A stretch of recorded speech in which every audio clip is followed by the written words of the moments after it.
మహబూబ్నగర్ జిల్లా చౌరస్తాలో ఎస్ఎఫ్ఐ ఆధ్వర్యంలో విద్యార్థులు భారీ ర్యాలీ నిర్వహించారు. ర్యాలీలో ఎస్ఎఫ్ఐ జిల్లా కార్యదర్శి ప్రశాంత్ పాల్గొన్నారు. వెంటనే విద్యార్థులకు ఫీజు రియంబర్స్మెంట్, స్కాలర్షిప్లు చెల్లించాలని డిమాండ్ చేశారు.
తెలంగాణ రాష్ట్ర వ్యాప్తంగా 33 జిల్లా కేంద్రాలలో పెండింగ్ లో ఉన్న స్కాలర్షిప్ విడుదల చేయాలని చెప్పేసి 200 కోట్ల రూపాయల స్కాలర్షిప్ రావాలి.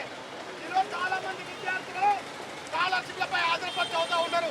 స్కాలర్షిప్ రానందువలన విద్యార్థులు ఎస్టీ, బీసీ, బడుగు బలైన వర్గాలకు చెందిన విద్యార్థులు స్కాలర్షిప్లపై ఆధారపడి చదువుతూ ఉన్నారు. స్కాలర్షిప్ రాకపోవడంతో చాలా మంది విద్యార్థులు మండల కేంద్రాలలో, డివిజన్ కేంద్రాలలో స్కాలర్షిప్ బేస్ మీద అవుతా ఉన్నారు. ఈరోజు ఉచితంగా విద్యను అందించే స్కాలర్షిప్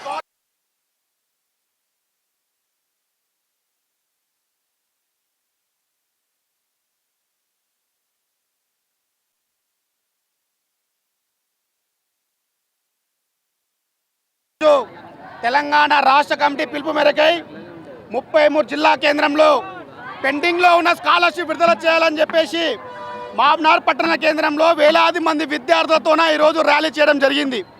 ప్రధానమైన డిమాండ్ ఏంటంటే 1, 2 కాదు, తెలంగాణ రాష్ట్ర వ్యాప్తంగా 2019 నుంచి 2025 వరకు అంటే దాదాపుగా 7-8 సంవత్సరం కాలం పాటు 8,250 కోట్ల రూపాయల స్కాలర్షిప్ బకాయిలు ఉన్నాయి. చాలామంది విద్యార్థులు స్కాలర్షిప్ బేసిక్ మీద చదువుతూ ఉన్నారు. ఈరోజు స్కాలర్షిప్ రానందువలన విద్యార్థులు విద్యకు దూరమైన పరిస్థితి రాష్ట్రంలో కనిపిస్తూ ఉంది. మేము ఎస్ఎఫ్ఐగా డిమాండ్ చేస్తూ ఉన్నాం. ఒక విద్యార్థి చదువు కోల్పోయిండు, చదువు లాస్ అయినంటే అది విద్యార్థి తప్పు కాదు, ప్రభుత్వానికి తప్పు అని చెప్పేసి కూడా భావిస్తూ ఉన్నాం.